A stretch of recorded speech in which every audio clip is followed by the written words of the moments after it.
बिस्मिल्लाहिर्रहमानिर्रहीम अस्सलाम वालेकुम। आज का जो हमारा लेक्चर है वो है स्ट्रक्चर ऑफ न्यूरॉन। यही न्यूरॉन ही होता है जहाँ से नर्व इम्पल्स जनरेट होती है, कंडक्ट होती है, फिर आगे ट्रांसमिट होती है। इसीलिए हमने ऊपर जो हेडिंग दी है वो नर्व इम्पल्स की दी है।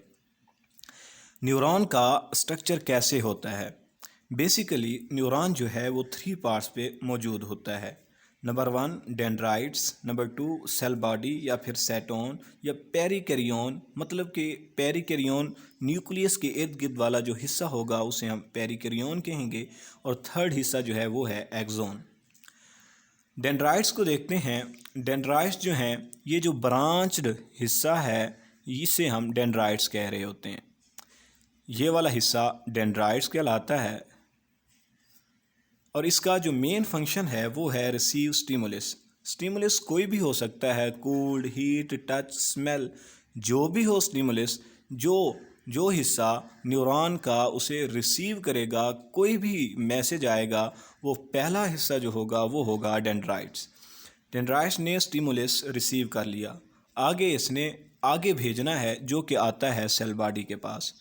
सेल बॉडी इसका दूसरा हिस्सा है।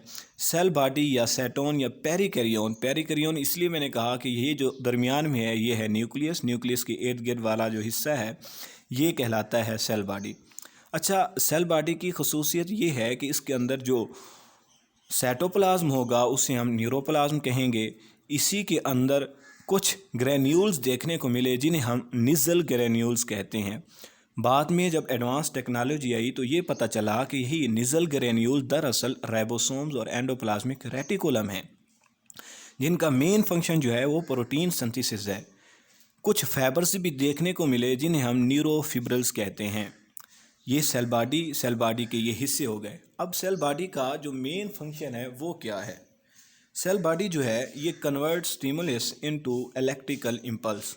कोई भी स्टिमुलस सेल बॉडी को मिलता है उसका मेन फंक्शन जो होता है वो उस स्टिमुलस को इलेक्ट्रिकल इम्पल्स में कन्वर्ट कर देता है। तीसरा हिस्सा मैंने कहा कि एक्सोन है। एक्सोन जो है वो यहाँ से लेके यहाँ तक फैला होता है। इस हिस्से को हम एक्सोन का नाम दे रहे होते हैं। एक्सोन का जो मेन फंक्शन है वो है conduct and transmit impulse. Dendrites ने रिसीव की, इसने इसको इलेक्ट्रिकल इम्पल्स में कन्वर्ट किया, जबकि एक्सोन जो है वो इसको कंडक्ट और ट्रांसमिट करता है। ये वाला हिस्सा जो मैंने सब्ज़ कलर में बनाया है इसे हम कहते हैं एक्सोन हिल्लोक। एक्सोन हिल्लोक इसीलिए कहते हैं, हिल्लोक का मतलब होता है जहाँ से पहाड़ी शुरू हो। अगर एक्सोन हिल्लोक मैं कह रहा हूँ तो इसका मतलब होगा कि वो हिस्सा जहाँ से एक्सोन शुरू हो रहा हो। एक्सोन आगे शुरू हो जाता है। एक्सोन के अंदर मज़ीद जो पार्ट्स हैं उनको हम देखते हैं।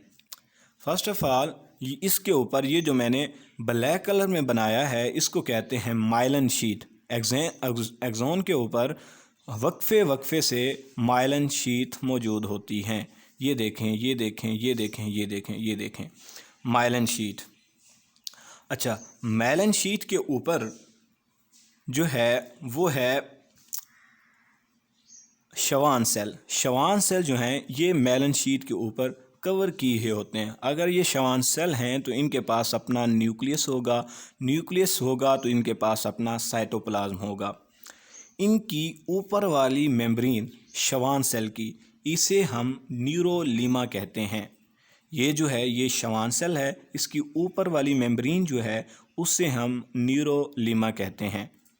इसके बाद माइलिन शीट आती है। ये माइलिन शीट को मैंने लेबल किया हुआ है। इसके बाद ये जो एक्सोन की ऊपर वाली लेयर होगी, अगर इसको हम न्यूरोलेमा कह रहे हैं तो इसे हम एक्सोलेमा कहेंगे। एक्सोलेमा जो है वो एक्सोन की लेयर है। अब एक्सोन का साइटोप्लाज्म भी होगा जिसे हम एक्सोप्लाज्म कहेंगे। अच्छा, ये जो देखें माइलिन शीट जो है, माइलिन शीट जो है ये वक्फे पे मौजूद है, जबकि जो शवान सेल हैं वो एक दूसरे के साथ जुड़े हुए होते हैं, लेकिन इनके ऊपर थोड़ी सी ये वाली स्पेस मौजूद है। इसको हम नोड ऑफ रेनवीर कहते हैं। इस हिस्से को हम नोड ऑफ रेनवीर कहते हैं। आगे आ जाते हैं ये वाला हिस्सा जिसे हम टर्मिनल नोब कहते हैं या फिर एक्सॉन टर्मिनल कहते हैं, यानी एक्सॉन का आखिर वाला हिस्सा। इनके अंदर छोटी छोटी वेसल मौजूद होती हैं जिनके अंदर न्यूरोट्रांसमीटर मौजूद होते हैं। जो भी पीछे से इम्पल्स आई वो न्यूरोट्रांसमीटर के ज़रिए आगे शिफ्ट होगी। इनको टर्मिनल नोब कहते हैं। इन वेसिकल्स को जो है वो हम कहते हैं सिनेप्टिक वेसिकल्स। इन नोड को हम कहते हैं सिनेप्टिक वेसिकल। ये देखें बार बार जो है वो न्यूरोलीमा होगा। मैंने आउटर से इनर की तरफ मूव किया है, बाहर वाला न्यूरोलीमा। इसके बाद आते हैं ये शवान सेल नंबर 2 पे, इसके बाद माइलिन शीथ, इसके बाद एक्सोलीमा यानी एक्सोन की बाहर वाली लेयर, और आगे जो है वो एक्सोप्लाज्म है। ऊपर से नीचे की तरफ मैंने ये मूव किया है।